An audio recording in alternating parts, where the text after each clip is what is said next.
Assalamu alaikum, dear viewers. Welcome to my channel. Today I'm going to teach you future continuous tense. But first I'll talk about its usage, when to use this tense and when to talk in this tense. तो पहले इसके इस्तेमाल पर बात करते हैं कि इस टेंस को हमने कब इस्तेमाल करना है और कब इस टेंस में बात करनी है। तो आप लोग इस टेंस के नेम को देखें। फ्यूचर मीन्स आने वाला वक्त, कंटिन्यूअस मीन्स गोइंग ऑन मतलब जारी, एंड टेंस मीन्स टाइम। तो इस टेंस के नेम के मुताबिक इसका इस्तेमाल भी है।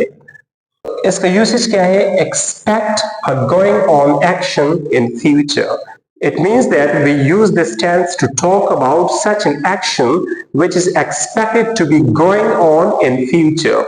मतलब इस टेंस को हम ऐसे कामों के लिए यूज करते हैं जिन कामों के बारे में हम तवक्को रखते हैं कि ये आने वाले वक्त में मतलब करीबी मुस्तकबिल में ये काम जारी रहेगा।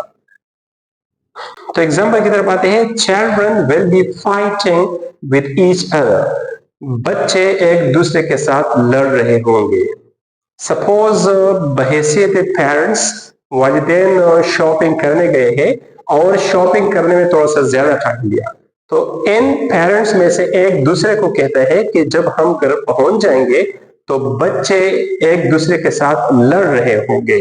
तो मतलब यहाँ पर पेरेंट्स जो है वो ये एक्सपेक्टेशन करते हैं कि घर पहुंचते ही बच्चे लड़ रहे होंगे, मतलब ये काम जारी रहेगा। या हम कहते हैं कि children will be making noise, बच्चे शोर कर रहे होंगे। और children will be watching movie, बच्चे फिल्म देख रहे होंगे।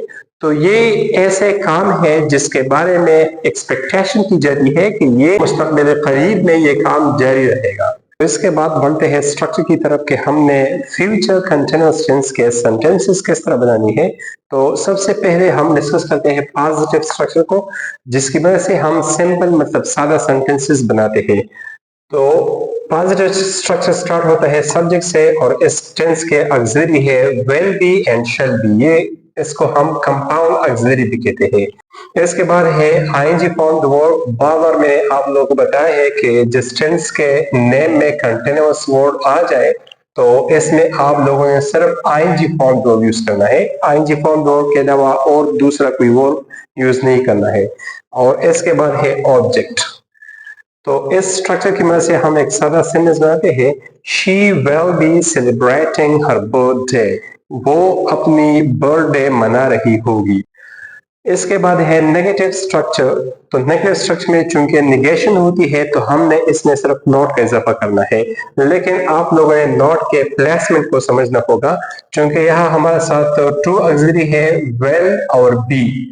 तो आप लोग याद रखें कि जब आप किसी सेंटेंस में टू ऑक्सिलरी हो और आप लोगों ने नॉट का इजाफा करना हो तो आप लोग ये पहले वाले ऑक्सिलरी के बाद नॉट का इजाफा करोगे, क्योंकि ये पहले वाला ऑक्सिलरी ये मेन ऑक्सिलरी है। आप लोग सेकंड ऑक्सिलरी के बाद नॉट का इजाफा नहीं करोगे, तो वेल के बाद नॉट का इजाफा होगा। तो नेगेटिव सेंटेंस है she will not be celebrating her birthday. तो अभी आप लोग इन दोनों स्ट्रक्चर में आप लोग कंपैरिजन करें, दोनों सेंटेंसेस में कोई बड़ा चेंज नहीं है, सिर्फ नॉट का इजाफा हुआ है और वो भी वेल के बाद नॉट का इजाफा हुआ है। इसके बाद है इंटरोगेटिव स्ट्रक्चर, जिसकी मदद से हम क्वेश्चंस बनाते हैं।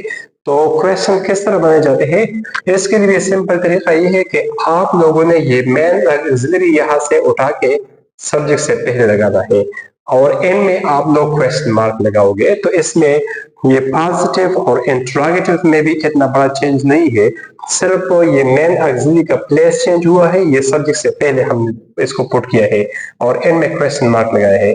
So will she be celebrating her birthday